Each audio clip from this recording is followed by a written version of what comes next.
Welcome to another edition of the Two World Podcast. I'm your co-host, Jacob, and I'm joined today by... I am Barney. And we're excited to share something about Worcester Mennonite Church, a congregation that is near and dear to both of our hearts. For me, most recently, from the perspective of serving as pastor there, but for Barney, for growing up in the church and having a long connection over many years. And so just to get started, I wanted to ask Barney if he could share with us his earliest memories, just maybe from childhood, of what Worcester Mennonite was like, just to get us started. Yeah. My earliest memory for sure was actually before the sanctuary was remodeled. And I always remember how exciting it was when we could sit in the balcony. And just, I don't know how my parents felt, but I always thought, oh, can we please sit in the balcony? Can we please sit in the balcony today? And it's, of course, I don't know how long ago that must have been, but the memory is just a bit fuzzy. But when I see the pictures from that time, then I realized, oh yeah, I remember how it looked and how even the people looked. And of course, the other kind of exciting memory that I had connected with that was the annex, the old building that used to be in the parking lot. And of course, we had a vending machine that had pop in bottles. Wow, that is huge. Yeah, oh my goodness. That was, of course, that's a big reason why that sticks with me even now. You know what? We don't have a vending machine anymore. So you were ahead of the time back then for where we are now. Right. Was there a certain type of pop that you would typically get when you could? Yeah. It was this another kind of callback to the vending machine. I think it was Mr. Pibb even. So nice. Mr. Pibb, the more generic version of Dr. Pepper, right? Dr. Pepper, yeah, right. Yeah. That's awesome. Yeah. Well, it's so funny you mentioned that. I know this is a little bit off the subject, but still connected. The church I had grown up in had a vending machine with pop, and I remember they had Minute Maid orange pop, and I went through this huge phase where I loved that, and then it was Welch's grape pop. Those are the two from my childhood. Yeah. I think I remember we also had orange something as well. Yeah. Nice.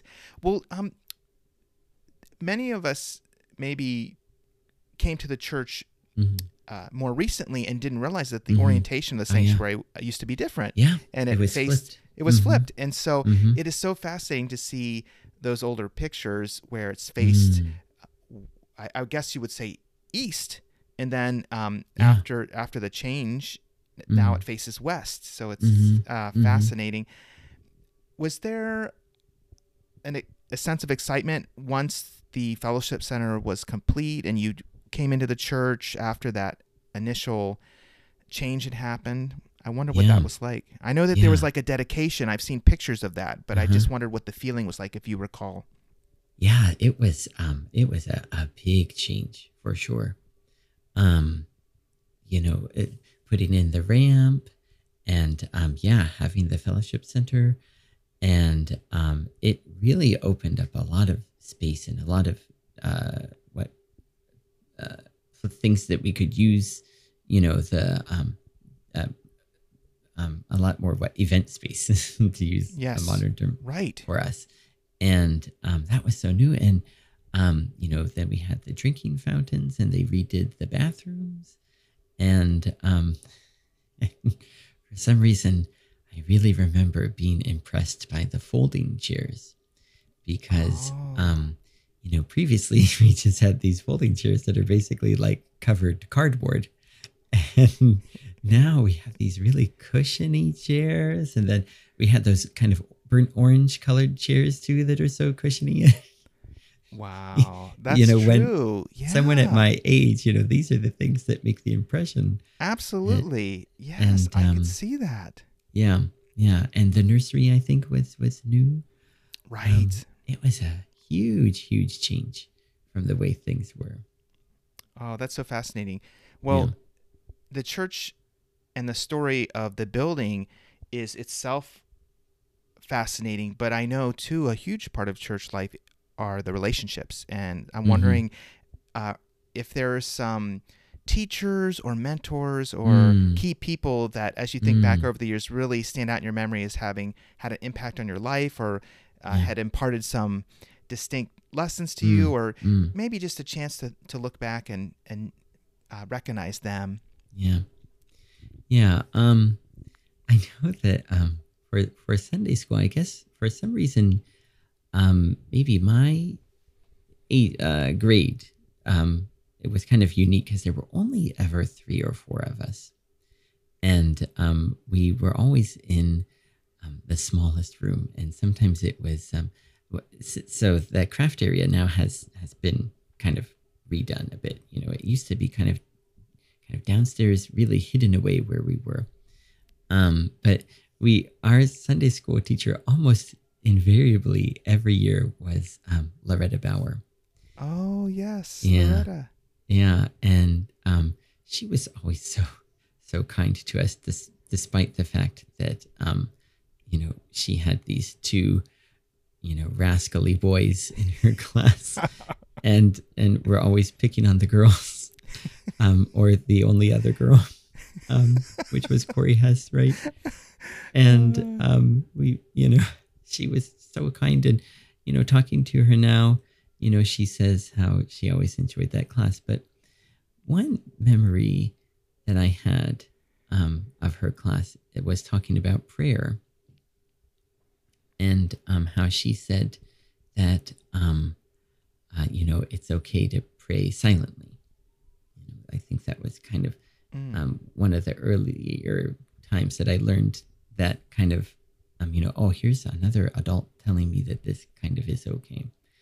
Because growing up, your parents lead prayer before supper, or in bed or something like that, and then it kind of, here's the permission to pray independently, you know, Mm. on your own, Yes. and Oh, that's interesting. and not feel like you have to say the words out loud, to kind of really be kind of like a secret, your own secret place, you know. Wow. Yeah.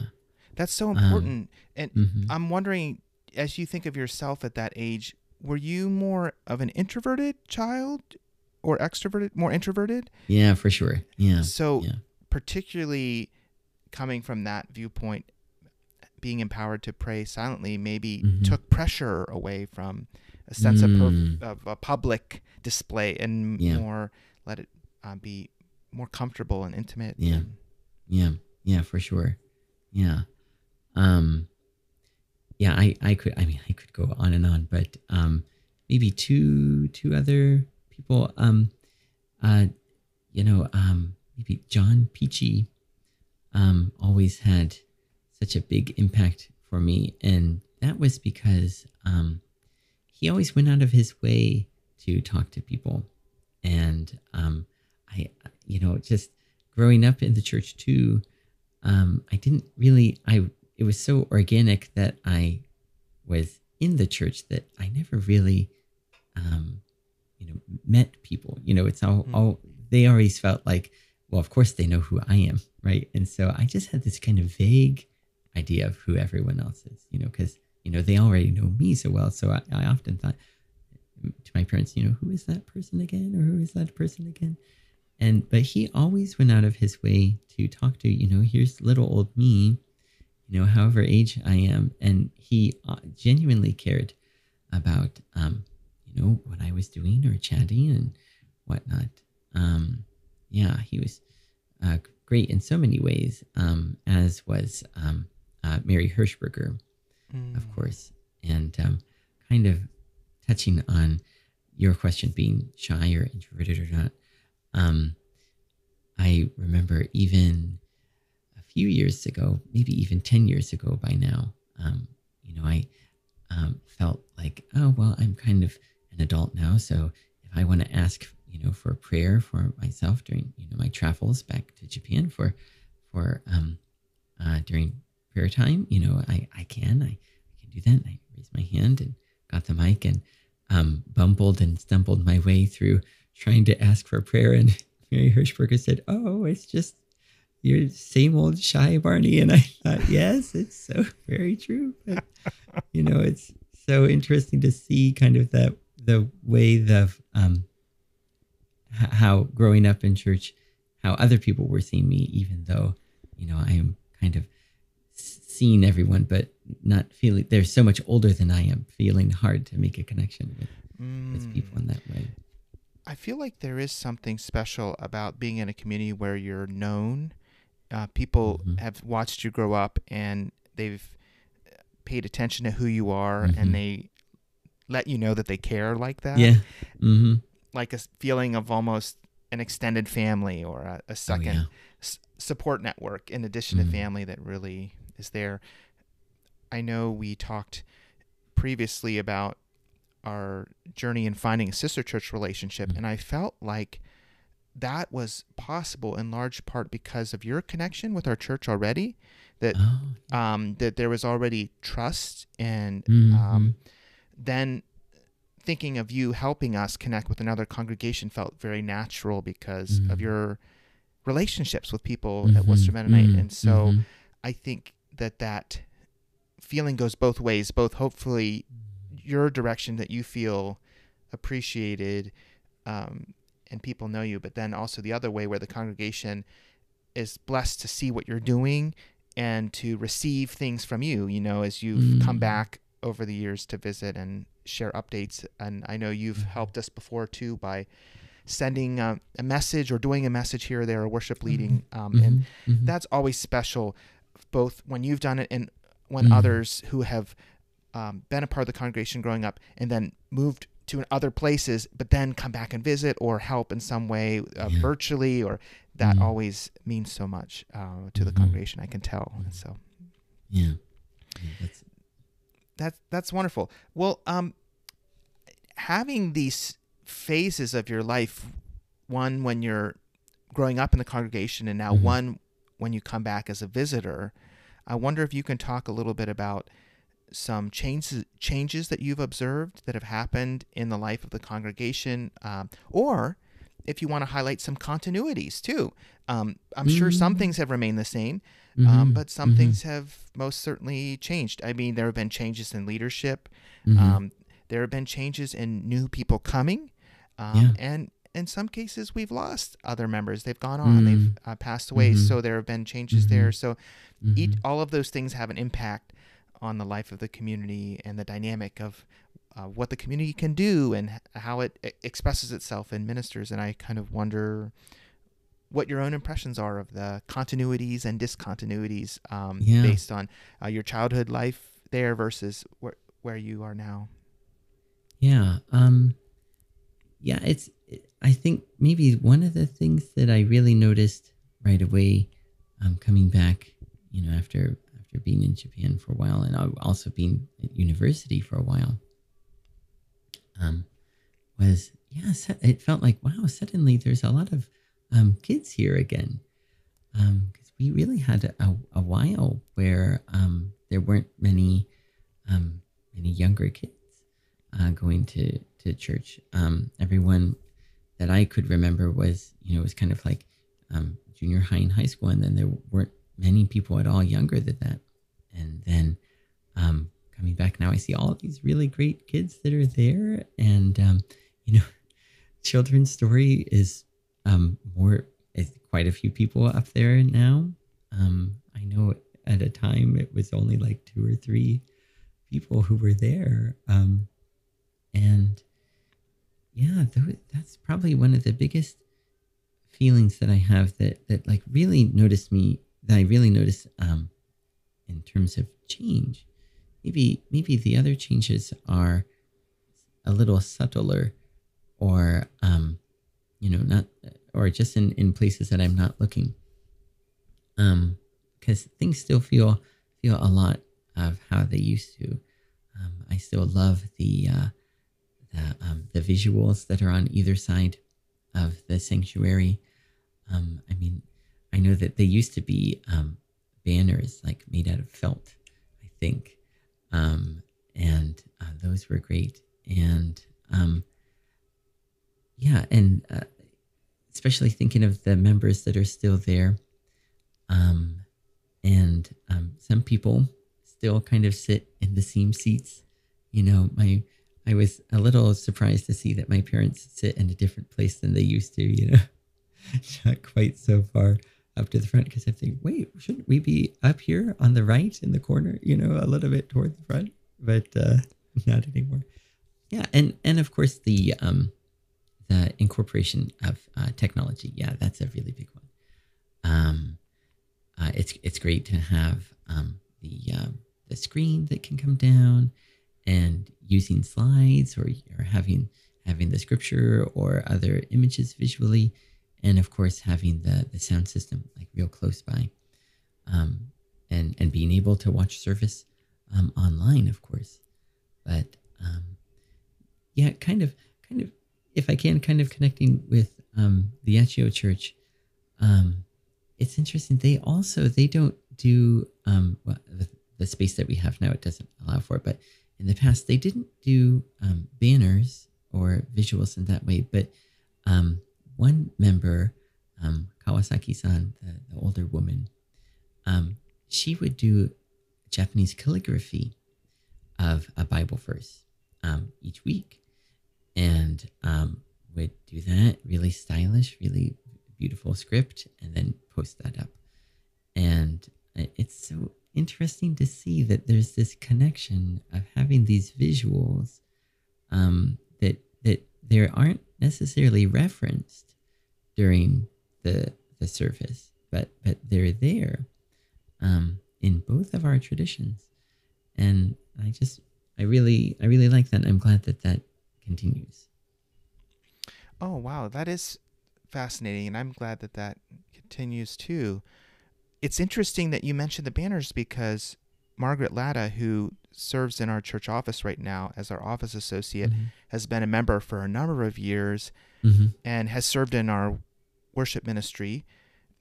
She got this idea of going through all the banners and cataloging them in a binder, and organizing them by theme, and also having a digital version that's searchable. And she's gone through all those older banners from the attic, and they're all cataloged now in this binder. And so now the worship team is starting to use them again. So I don't know if you'll catch it every once in a while in the rotation of those items that are up there, but some of those felt banners, or some of the cloth ones that you would have seen growing up, are going to make their appearances again. And it's so interesting to think about who made that and when, and the story, and it can speak again in a fresh way now. It's fascinating. That is fascinating. Wow. Yeah. Well, it's so interesting for me to hear you share, because this is a window into the past. And serving as pastor at Worcester Mennonite has made me appreciate in new ways what has gone on before I came. There were so many foundations laid, and Beulah Steiner is one person who is essentially a historian in our church, but then also a person of wisdom who speaks not only what happened, but how it relates to the spiritual journey that the church has been going on. And she's helped me over the years to think back on the missional roots of Worcester Mennonite, that it started as a mission from Salem Mennonite Church on Back Orville Road. And early on in its history, they were meeting at the Worcester Fairgrounds for kind of evangelistic meetings. And there were essentially thinking of the church as a mission. In fact, it was supported by one of the Ohio Conference mission boards, and it met in a home at first on Gasha Street, owned by the Rosses. Is that right? The Gable. No, the Ross. I'm blanking right now. I think it was Ross. Maybe. But anyway, it met in a home, and it had this feeling of, we want to be a church that reaches people in the community. Mm. And then with the building of the current structure of the church, there's this transition, and then it became incorporated as a congregation, and it incorporated is maybe the wrong word. It became recognized as a congregation, and but deep in its roots is this kind of missional impulse. And over the years, it's come up again and again, most visibly in our congregation's support of missions. There is a huge goal every year that our stewardship team puts in front of the congregation to give to a variety of missional partners in the community. And I guess this connection started to jump out to me more recently when our conference as a whole, and just many churches in general within our country, have started trying to think differently about how we do outreach. Instead of trying to attract people in our church buildings, trying to find how we can empower our members to go out to where people are and encounter them in everyday environments in life, and in third places, coffee shops or things like that that aren't home and aren't work. And as I was doing some work with that myself, Beulah was reminding me of some of this history. So anyway, long story short, to hear your reflections, it unpacks for me this whole era that I'm so curious about, that I can now hear about through your stories. And I came in 2001 as a college student, and really became connected as a member in 2006. Yes, my wife Katie and I were away for a little bit. I was in seminary, and then we went and lived with her family for a while to help out during a time after her mother had passed away in 2005, and then we came back to the area in 2006, and that's when we became members. But by that time, I believe you would have already finished college, and you would have been, you have been gone to Thailand, and then maybe even been in Japan by that point? Oh, no, 06? Or is that right? Yeah, I've been in Japan since 04. 04. Okay. Wow. Yeah. So we have, let's see, in 2001, you would have still been in college. Is that right? Yeah. Okay. So we may have overlapped possibly some Sunday, but I don't know. But really, 06 is when we came back. And I think I really remember talking with you later. More, was it, let's see, after I became pastor, because I became pastor in 2010, and then it was sometime after that. And I'm trying to think what the first point of contact was. It was before you were seeking to have a dedication for Yuma, wasn't it? I'm trying to think. What do you remember? Yeah. So I remember hearing, not to embarrass you, but I remember hearing all this buzz about Jacob. And here's this guy, and he's getting his PhD, and he can speak Greek. And then I thought, well, I only, when I come home, I only am home for like one Sunday or two at the most, and then I thought, okay, this summer I'm going to get to meet him for sure. And Jim Bay was giving the message, and because that's so funny. You were maybe he gives good messages. He gives good messages. I think maybe you were the interim pastor at that time. Yes, that's maybe? right. 2010, I was interim for 1 year. Right. And then I was like, wait a minute. When am I going to get to meet this guy? And then I remember at the end of that message that Jim Bay said, we have been so blessed to have Jacob in this interim, and he just wanted to put forth, the idea of maybe it would be a great blessing and benefit to the church to have him on, permanently. And then I didn't get to meet you that trip, and then I think maybe it was the next year finally. That we met. And I remember that you really came, maybe it was even during handshaking greeting time, that you came right to me right away. And we had the chance to meet then. I think you were wearing a light blue shirt. Nice. I love light blue. It's definitely up one of my favorites. So that's so interesting. And then did you share with me when I met you pretty early on that like where you were living, that you were in Japan? Would you imagine? Because I would imagine I would have been really excited to hear about your journey. And I think maybe you had heard a bit about me through my parents, maybe. Yes. That's right. Oh, that's so interesting.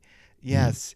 Well, it's so fascinating because Pastor Ralph, the pastor before me, had a great knowledge of the Mennonite tradition, having grown up Mennonite himself, and I was able to serve with him as his assistant for a season.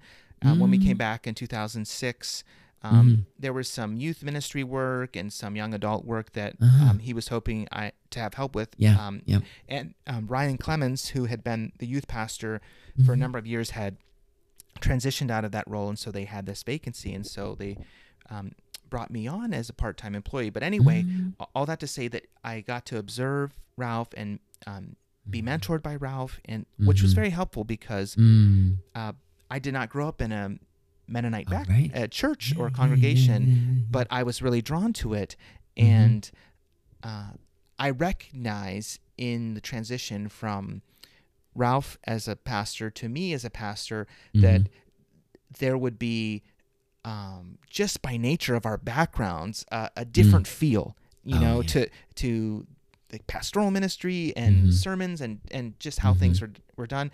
But I was so grateful that the congregation was flexible and open, and every leadership change has its unique dynamics. But just to go from somebody who was steeped and had such a background in the tradition to somebody who was a newcomer, and to do it so graciously, which I really appreciated. And I know over the years, a number of members of our congregation have come from non-Mennonite backgrounds, which has been interesting. It's led to a real mix in the congregation of perspectives. And I like that a lot of the people who have come appreciate the Anabaptist tradition and celebrate it, but they also still value aspects of their own traditions that they were raised in before coming.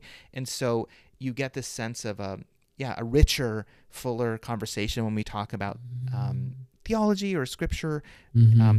And I would almost say now, I feel like that the mix in our church is like maybe even more than 50-50. Like maybe there was a time when it was predominantly individuals from Mennonite backgrounds, but now I think it might even be more from non-Mennonite backgrounds. It's just fascinating how, but I sense that at least in my time at Worcester Mennonite that there has been an openness, that it's never felt exclusionary for those who haven't grown up in the tradition, and that there's a freedom there. So I don't know if you would see it the same way, or if that's your experience, that you have seen over the years that openness and you see it continuing or not. I'm kind of curious what your thoughts are on that. Yeah, I think that it's it must be because of our location, in town, right? Right. I think the church has always been easier for people to access. And I remember really kind of, I can't remember names, but just a real variety of people who would come and stay. And I wish I could remember this woman's name, but I remember one woman who came and came and came. And I felt like she was much older than I was, but we always had this kind of connection, calling back to our first episode, because she loved the Sunday when a missionary or someone from MCC would come and talk. And even my parents kind of observed and said how, maybe deep down she really wishes that she could have been a missionary or something like that in her life. And I thought, it's so neat. I can't guess of her background or how she started coming, but our church is there, and it's not tucked away, on a side street. Even it's on one of the main roads, one of the main streets through the city, and that way, and being more downtown, people can feel like, what's this Mennonite church, or it looks plain on the outside, but inviting at the same time. It's not so grand to be intimidating, and you just see people, normal looking people, and not super fancy clothes, but just as they are coming into church. And I think that a lot of people, maybe they notice once or twice, and then they think maybe I'll go, or maybe they they went to one of the spaghetti meals that we did, trying to raise money for the youth conference trip, and thought, yeah, I'll try to go to that church again. And yeah, so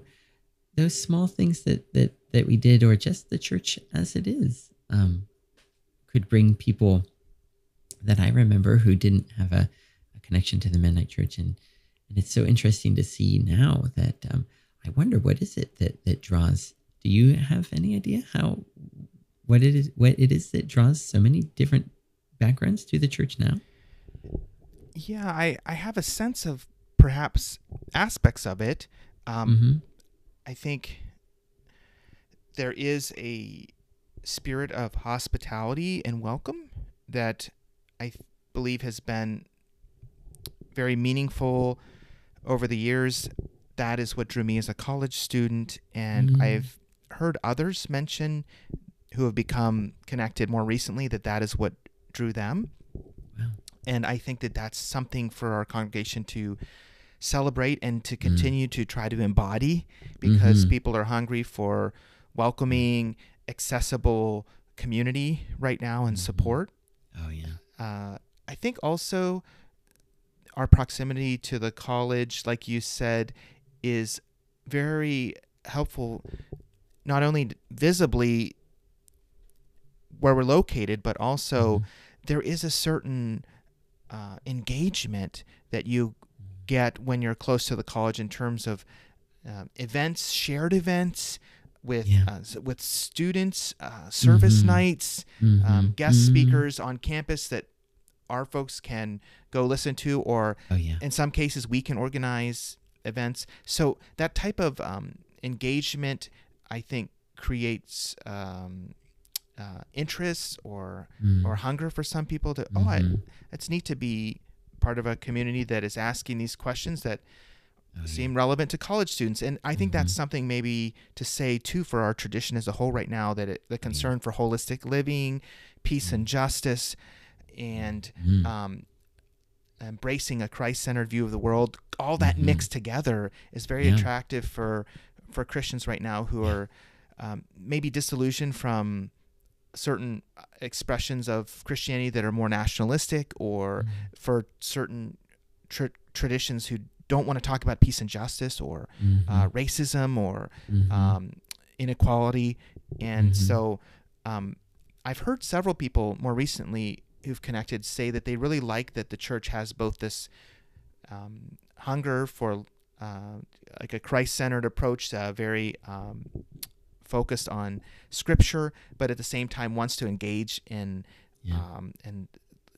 social transformation according to the kingdom, and and sometimes you unfortunately get these things pitted against each other. It's like, well, you can go to a church that emphasizes this Christ-centered appreciation of Scripture, spirituality, but then is not wanting to engage in social issues. Or you get another context where they are willing to engage in social issues, but they don't have as much interest in that. So I guess I'm just saying, I think that there's some aspects there. And I'd like to think, too, that when people are drawn in, that they experience, when they visit, that they experience the love of God in our midst. That's the most transformative thing of all, that I think draws any person to faith and to a community. We have a Christmas dinner once a year that we've been able to do. During the pandemic, it was a drive-through in our parking lot where we could hand boxed food to people, but which was great. But my hope is anytime there's something like that recipients and participants would feel loved, and that they could get a sense that they matter and that God cares for them. So, But I will say that this is a very hard time for our church and for many churches in Worcester and in our world. And I'm speaking directly about the pandemic, because so many people, I think, when isolated, because we couldn't be physically in church for so many months, struggled, and we tried to offer online services, which is good. I mean, it's better than nothing, and really does reach a number of people. And there were certain things that we worked at, like drive-in hymn sings where people sit in their cars or things like that. Oh yeah. But I think after the pandemic, there's just a big, I guess you would say, realignment, a shuffling, people asking hard questions about, do I go back to the church I was going to? Do I go to a different church? Oh, Do I go to church at all? Does this still yeah. mean anything to me anymore? And so, on the one hand, we have felt that too, as a lamentable Mm, part of returning after the most intense part of the pandemic ended. We're still struggling with numbers, yeah. and so there's always a question: would there have to be something in the future similar to what we had before? Hopefully not, with Mm, the lockdown. But anyway, but on the one hand, we feel that pressure because we, like many other churches, have not had our full congregation come back. Um, yeah. but also, I feel like there's this immense opportunity right now to be drawn in again to the core of why we are a church to begin with, to rely Mm, on God, to receive again a sense of calling of who we are for this new season, and mm, to come back together again and have a renewed sense of purpose and identity and commitment to one another. yeah. So it's presented this incredible challenge, but yet this opportunity. So this year we have, instead of a typical theme Uh-huh. and a slate of activities and ministry Mhm. things that we're doing, this year we've dedicated our main focus to a period of discernment and listening. We have a visioning team of 10 people, which blows me away Oh, when I think of all the people who are willing to come yeah. and serve and give their time, and the excitement and energy that team Mm, has. mm, It's just wonderful. We had our retreat recently, and this team is going to seek to help our congregation reflect on who God's calling us to be in the season ahead, mm, what gifts we have to offer to the community, what does it mean to be church together again, and to try to mhm. rediscover those things. And so I'm hoping that after this year, we will have a renewed sense of purpose and unity and Mhm. calling, and a deep sense that God loves and supports us. Because Oh, I yeah. really felt that we were provided for throughout the pandemic. God was with us and Mm, helped us mhm. navigate it. Going forward, we need to remember that and give thanks for that God has been so faithful to us and has never abandoned us, and is going to continue to walk with us and guide us. So those are some of the reflections that I just wanted to share today as we're talking about the church, that we've come through many seasons, the early years of being a mission, through your years of growing up and building and adding to the church and stretching out in new ways, even to a time now of a global pandemic and being stretched and trying to seek who are we in 2021. Yeah. So in all these things, though, I feel like a common thread has been God's faithfulness and presence. And so that's very freeing to think about. Well, no matter what the community was struggling with at whatever phase, or however well the community was doing good things, it all kind of was Mm, made possible and supported by and sustained by mm. God's presence with us. And so I try to remember that whenever I feel afraid or anxious, just to trust it's God has been there and will continue to be there for us and for all who Yeah. um, are connected and Yeah. enter into that loving relationship and are part of God's family. Um, so I guess I'm just kind of wondering, as you hear that Mhm. struggle but yet opportunity, do you have any perspectives? Do you agree that there's an opportunity here? Do you see how maybe the pandemic could have been hard? I know you had your own experiences there in Japan and Mm, with mm. seeing our sister church navigate this. I don't know if you had Yeah. any connectors you'd like to make. Yeah. It what you said made me think again how you know being the church, asking these questions. What is a church? Why is it, why do we go to church? And I thought, yeah, the church, it's the family, but it's also the body. And it's, I think that, like you also, like you say, that we can trust that it will stay together. The leg won't fall off, the arm won't fall off. You know, maybe new pieces. There's new arms or new legs in the church, but like you say, because Christ is at the head, that this is something that that God is committed to for God's churches, and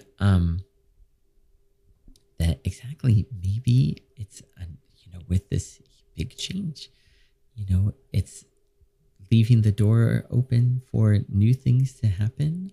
But as we have seen over these 75, almost 80 years, will it be? Yes. That there is this at least one thread that continues to keep the church together, that is uniquely Worcester Mennonite. And it keeps resurfacing. And I imagine that too with the vision team, and this year, that you'll see all of these things that are of such value that maybe they'll be reshaped, maybe they'll stay the way they are, but they'll really continue guiding and shaping and sustaining the identity of this this wonderful church. That when I think about it, wow, more than 40 years for myself. That's more than half of the time that the church has been around, and what a blessing that this small church, what started as a small church and is now this great building, but the great people that are still there and that are new and will be there soon, are shaping this great church. And I can see what you mean, how there is that feeling of God leading, and that's the lifeline to hang on to, because how we've never had something so bleak as what we've been through for more than a year now. And but the how does the hymn go, about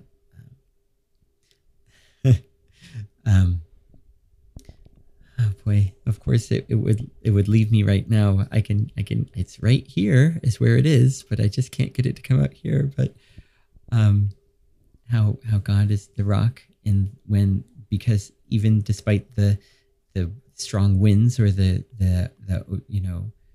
dun, dun, dun, dun, dun, dun, dun, dun, while to that rock I'm clinging. Oh yes. For love is Lord of heaven and earth. How can I keep from singing? And boy, we're going through something like that right now, but we're clinging to that rock. And the Mennonite tradition is so well known for 4-part harmony.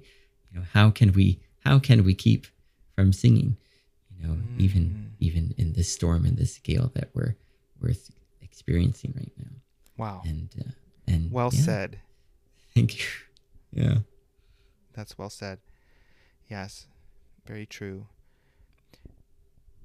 And the experience of going through something hard together reminds us that we belong to one another. We need each other, and that was part of God's wisdom in how He created us human beings to seek after relationship and to thrive in offering that to one another in His love and in His example. And as you were mentioning the song of finding that hope and support in God, I thought of the famous line from the Christmas hymn, the hopes and fears of all the years are met in Thee tonight. That's my equivalent hymn line that plays in my head sometimes, to that feeling of God as this great grounding and source of support. But yet, like you said, it invites us into community and to draw together. It's not something we just experience individualistically, and that's something I really value about Worcester Mennonite and about the Anabaptist tradition in general, is just a sense of corporate support and community. It's important. Yeah. Well, wondering if you would be willing to just maybe close our time here with a few words of where you would hope. And I know it's interesting I'm asking you this question because I could answer too, but where you would hope Worcester Mennonite would go next, or maybe something you would like to see continue, and then if you would be one, just close us out with that. Throughout my memories, a lot of plans have come, and some have been fulfilled. Some never quite made it. A lot of different visions have occurred for what is necessary for the church, or what the church should be. But we're always picking. God is always leading us to how is the best way for the church to go forward. And I think that's one of the wonderful things about the Mennonite tradition and about our church, is, the community, and always being based in the Bible and Jesus' teachings. And of course, most importantly, not, being in the world and not separate from the world. And again, the location of our church, and of course the spirit of the people in the church, and the new path that it's headed on, it seems, it's great to see that the members and the church is still there, being a presence in the community and helping the community. And it's these things that maybe we don't recognize, and maybe we won't recognize in many years, or even after we pass on. These things that the church did that impacted all the people's lives in the church community and the community around the church. And so I think that's just great to be able to talk today about our church that started as a missional church, and how this idea is still a part of the church, and how thankfully it keeps their traditions that make it unique, and connect it with the other church families around. And my hope is that it keeps going, and that the church continues to serve the community, and the community sees the church as this unique place in downtown. And of course, we really thank you for listening to our reminiscences. And in the back of my mind while I'm talking today, I was thinking, maybe I should have mentioned this person or that person. I hope that they don't feel bad that I didn't say all of this big, long list, because there's a huge list of people who really had a lot of impact in my life. And I'll tell you all in person when I see you next time. Thank you all for listening together today. And we just really appreciate being able to share our feelings from our heart. We hope that it touches you in a way as well.